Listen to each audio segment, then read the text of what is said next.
70 pounds. People ask me, what's your secret? I said, it's no secret. They closed all the goddamn restaurants. That's a secret. I didn't know how to cook. That was the secret. It was me at home with a Foreman grill making weenies. But yeah, we were on tour in Kalamazoo, Michigan when we got the news that we had to go home. And then we came home and we all turned on our TVs and we watched them lie to us. I'm not trying to be a conspiracy person, but they told us, remember? It's only going to be 2 weeks. That's it. They told us 2 weeks. All right? Ladies and gentlemen, we'd just like to ask that you go home for 2 weeks. Be with your loved ones. Be with your family. Just 2 weeks while we figure things out. Dr. Anthony Fauci has given us some new information to go by. Just 2 weeks. That's all we need. Just 2 weeks. And I apologize for using the same stereotypical old white voice. But that's the one that they used. Because that's the one we listen to in a time of crisis. It couldn't be any other voice. It couldn't be, no hombre, cállate, shut up, mira. No más 2 weeks, okay? No más tú. You're gonna go home con tu mamá y tu papá. And if COVID come to the house, you tell COVID, hey, no está aquí, güey.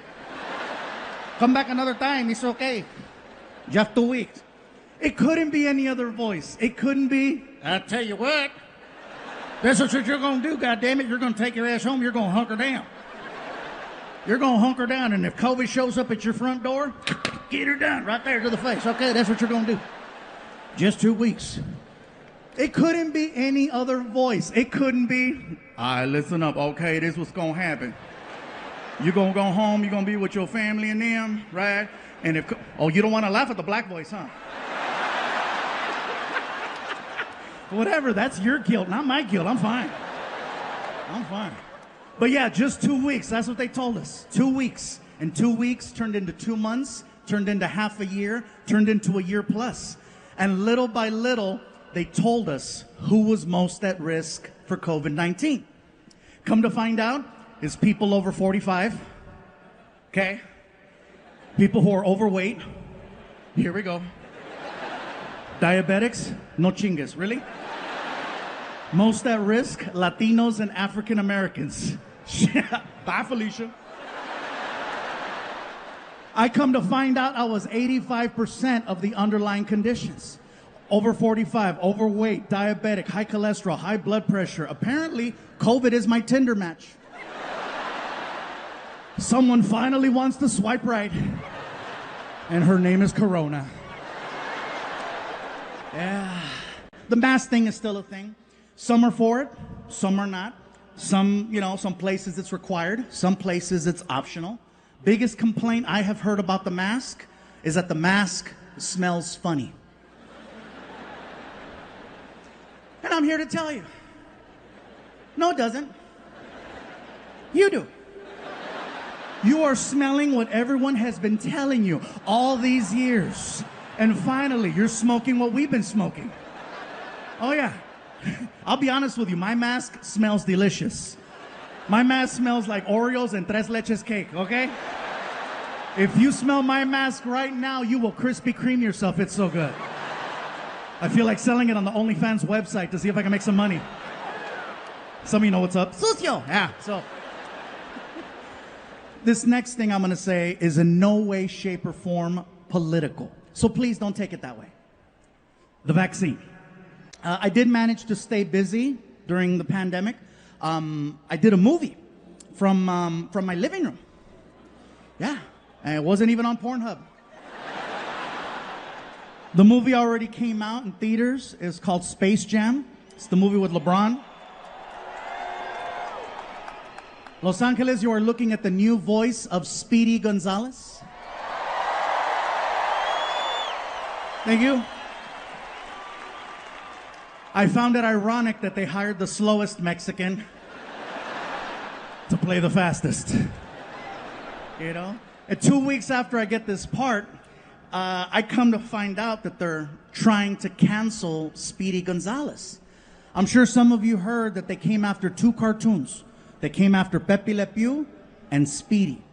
Now, Pepe, I understand. He's a little touchy. But he disguises it with the Mosheri, Mosheri, hola, But Speedy Gonzalez, what's his crime? He's Mexican and he's fast. That is not a crime. In Montebello, that's called job security. So I said, I cannot let them hurt Speedy. You know, I can't let them cancel him. So I came to his defense. Plus, it was my only job. I went to the only place I felt I could go to protect him. I went on Twitter. And Twitter, ooh, Twitter's a scary place. It is. You only go there to fight, to get into it, to prove a point. And so a friend of mine said, if you want to get some attention, use a hashtag. And so I did. And I wrote a tweet that said, hey, hashtag cancel culture. My name is Gabriel Iglesias, and I'm the new voice of Speedy Gonzalez. You cannot cancel or catch me. And I posted it. I had no idea that when you go on Twitter looking for problems, you will find them.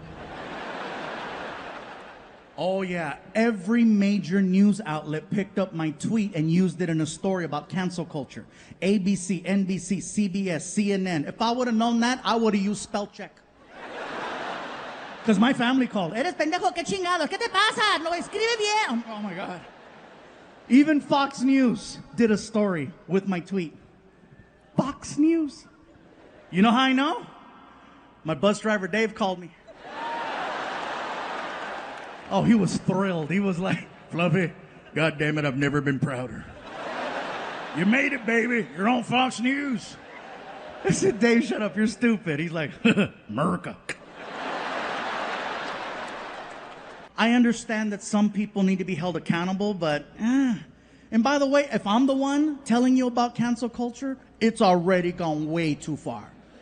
Because I pride myself in the fact that I'm not a comedian who's divisive.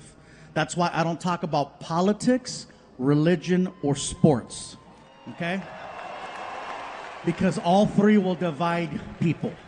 That's why I talk about food. Because food brings people together.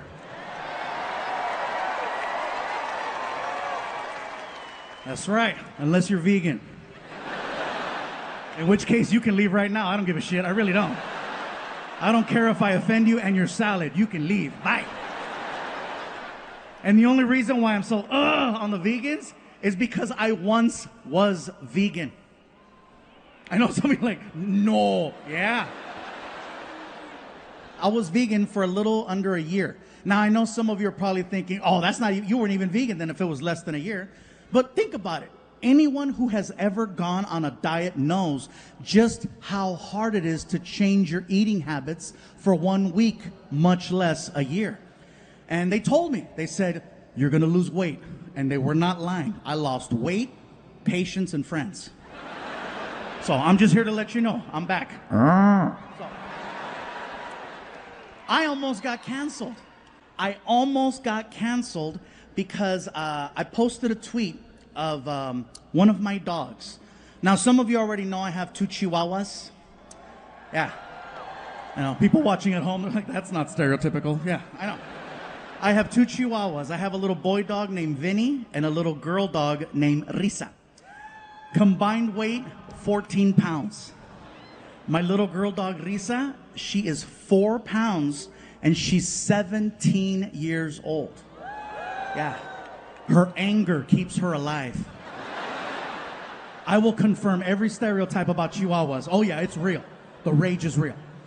But with me, she loves me, okay? She's 17, she has no teeth, her tongue hangs out, she's adorable. So I posted a picture of her on Twitter with the caption that basically read, going to take my little nugget to go get some chicken nuggets. And then I tagged at Chick-fil-A. Okay, so yeah, you feel that? See how the majority of the room was like, that place is good, sucks their clothes on Sunday. And then there was a few of you in here and you heard the groan, yeah. Half of those people, vegans. The other half are the ones that blew up my Twitter feed. My Twitter feed started getting flooded with nasty comments. You're stupid, you're horrible, how could you? We thought more of you. Really, Fluffy, you? And I don't know what they're talking about. The problem with cancel culture is they only attack They don't educate. They don't explain. They just attack. And they expect you to know better or understand them, but they're not willing to play nice. So here's what happens. I'm asking questions. No one wants to answer. They're like, Fluffy, you're horrible. You're terrible. I'm like, what do you mean? They're like, really? Chick-fil-A? I'm like, I'm sorry. Popeyes was closed. I don't know what to tell you. They're like, you know what you're doing. I said, I am more hungry than woke. I don't know what you mean. And then finally, someone took the time to explain to me why I was wrong for that tweet. Come to find out that Chick-fil-A in the past has been known to make contributions to organizations that are a little out of line with the LGBTQ plus community. Now, forgive me for using my hand to get the letters right. I just want to get the letters right. I do consider myself a supporter and an ally, and I'm trying my best to be as understanding as I can be with the limited information I have available. Now I'm going to say it again. I'm trying to be as understanding as I can be with the limited information I have available, which basically means I only read headlines. Here's the thing, you guys. There are a million struggles in this world. Every single day, there are people trying to better their lives, trying to get to a goal, trying to achieve something to get them out of one place and into something better. And it's impossible to keep up with everyone's fight unless you mess up and then someone pulls you aside and reads you the riot act. So, here's how the conversation went. Because I finally got one. They said, well, Gabriel, if you consider yourself a supporter of the LGBTQ plus community, moving forward, will you still be tagging Chick-fil-A in future posts? I said, yes, I will. But it's not because I'm not a supporter. I'm definitely a supporter of your cause, but causes are a two-way street. You got to support mine too. I said, I tag Chick-fil-A for the same reason I tag every other company I use organically. I'm trying to get free shit. Plain and simple, don't look past it. Because, you know, after 2019, I wasn't sure what was going to happen. Honestly, for me, I thought that 2019 was the best year I ever had in comedy. And the reason why I say this is because I was this close to hosting the Oscars. Yeah. Pretty sure I got a good chance next year.